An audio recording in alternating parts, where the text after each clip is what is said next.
My acrylic came in. I usually end up buying this stuff on eBay. That's where I went with it this time too.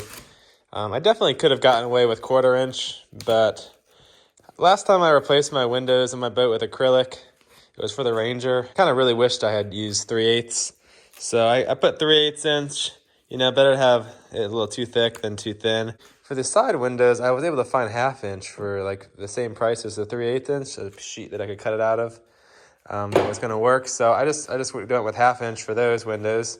And so these will be real bomb proof, and it should stiffen up the frame a little bit. The offcuts from the Dodger are going to make a good templates to make my windows. So I'm just going to trace them out on the acrylic here.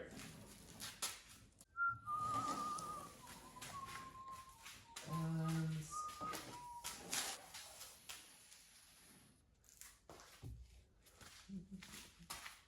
using a special acrylic cutting blade, the Diablo plexiglass. I want to get as best a cut I can in it. Sometimes the blade will tend to melt the plexi.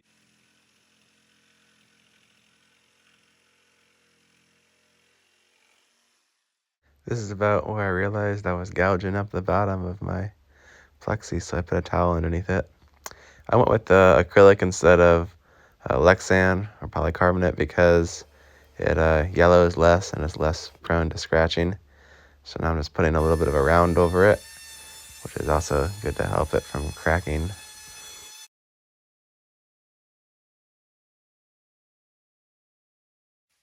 Now to drill these holes.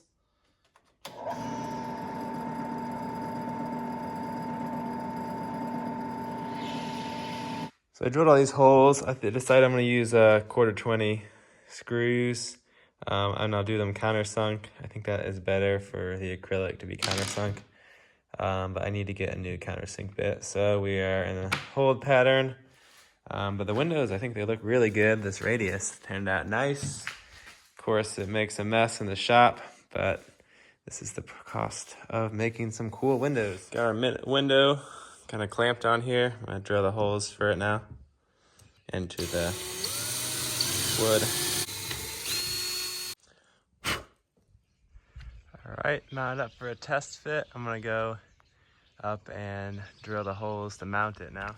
In order to ensure that the wooden core inside of the deck stays nice and dry, I'm drilling out the holes larger than they need to be, and then those will be filled in with epoxy, and then a smaller hole drilled in the middle for the actual bolt. And you can see that the core is in fact dry. George just doing a little bit more fairing and bondo work. And I'm also using that same technique on the Dodger itself, since that's also made of plywood. I filled all these holes with epoxy. I'm gonna take off the backing tape. Let's see how it looks from behind. Not very good. I need to fill some more from the back. And then I need to smooth up the surface again, so it's like the never-ending fairing process. So I think the Dodger has finally reached a point where I am sick and tired of sanding. It's never going to be perfect, and I think we've reached the good enough point. I'm going to put a couple coats of barrier coat on it. The main reason I'm doing it is just kind of as a practice for the hull, but also it should seal in all the parts that don't have fiberglass or bondo on them.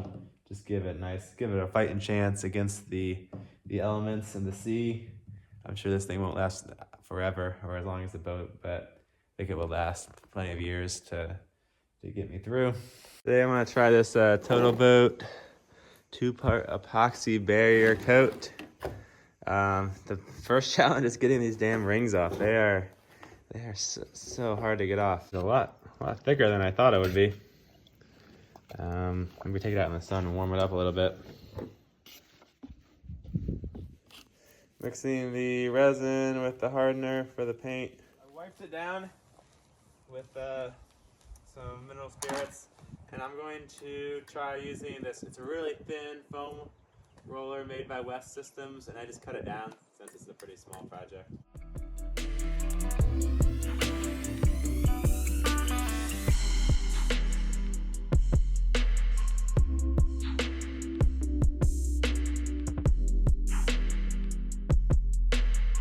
This will be coat number 2, and there's really a special period you're supposed to apply it. I think I've probably kind of, I don't know, missed it, screwed that up, so we'll just put it on anyway.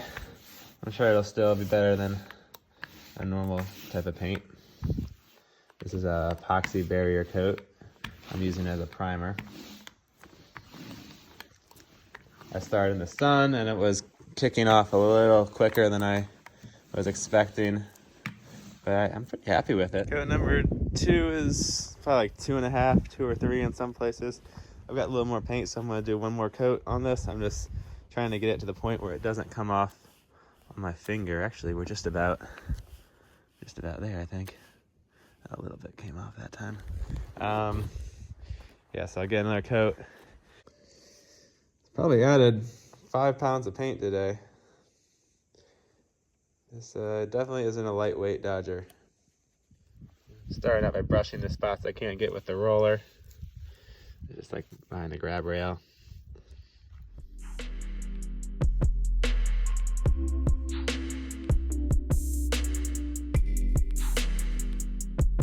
This epoxy barrier coat is awesome. It got super hard.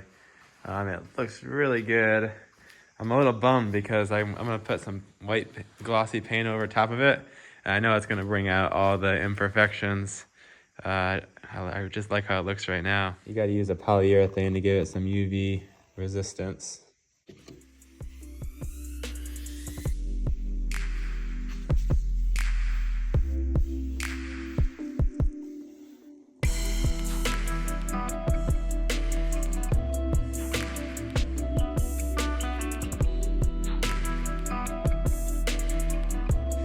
So there's coat number 1. It's definitely gonna need at least one more. I put a little too much thinner in there.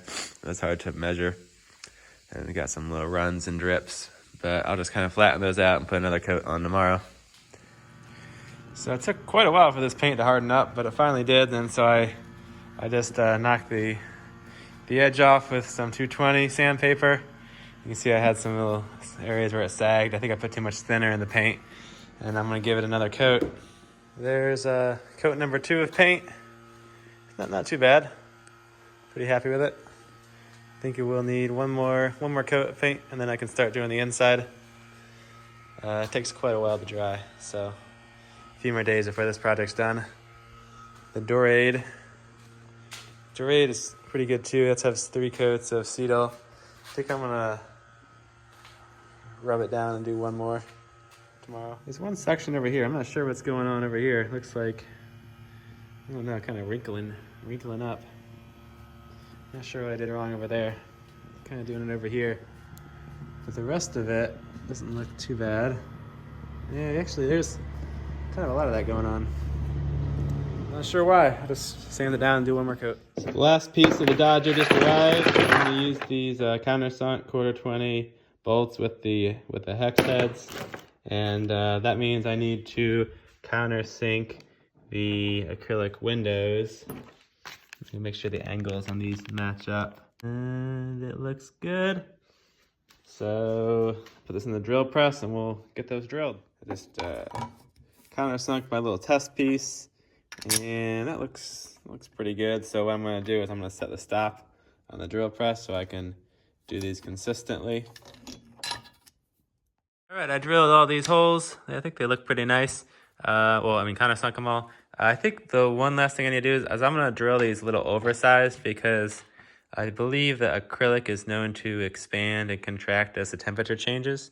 And if the holes are just the perfect size, it can crack around there.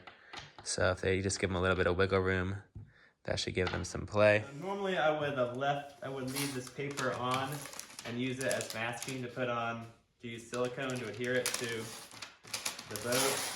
But I think I'm gonna do this a little differently and just only bolt these windows on.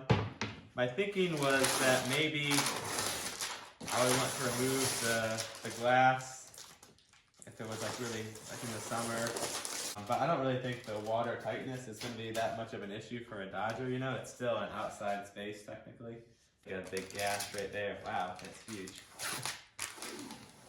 A little disappointing, but it's gonna happen sooner or later. Can always go back and put adhesive on there later if I need them to be more watertight. But there's the front windshield. If you go the adhesive route, you basically just put some silicone, just like industrial stuff. I used the James Baldwin's, that Adam Voyager YouTube channel. He had a video on how to do it, and it worked really good on my Ranger, just to replace the port lights on it. I think that's a really good method. Pretty inexpensive. You can just get rid of whatever frames you have, and then you cut your windows with about an inch and a half overlap. So I've marked where the little mounting pads need to line up. So I'm just going to position this into place.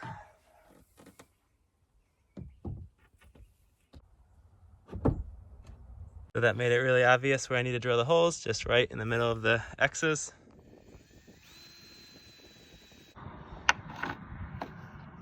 So I got pretty lucky with my holes. Looks like we avoided anything except for over here. I ended up drilling a hole in my paper towel holder, so that'll have to move probably just a few inches. But that's a lot easier than moving these lights or anything. So we are all mounted up. I just gotta drop some bolts in. All right, let's pull this up.